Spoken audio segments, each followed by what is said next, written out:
Upaya melarikan diri dari penangkapan, Martin, tersangka pencuri di rumah toko, terhenti setelah polisi dari Unit Pidum dan Tekap 134 Polrestabes Palembang melumpuhkannya dengan tembakan di kaki. Polisi menerangkan, tersangka beberapa kali melakukan pencurian di sejumlah ruko di Palembang. Terakhir, tersangka mencuri di apotik di daerah Simpang Tugu Keluarga Berencana dengan menggergaji pintu besi dan merusak kuncinya. Kronologis pelaku ini membobol ruko ya itu apotik ya rukonya ya.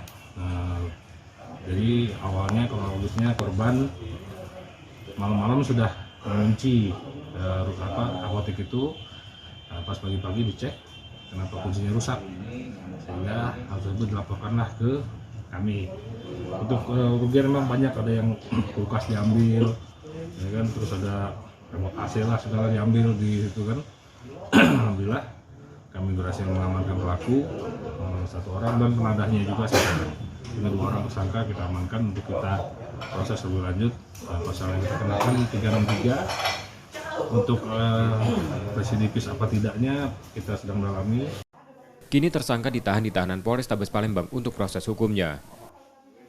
Yudi Kiswanto, Kompas TV, Palembang, Sumatera Selatan.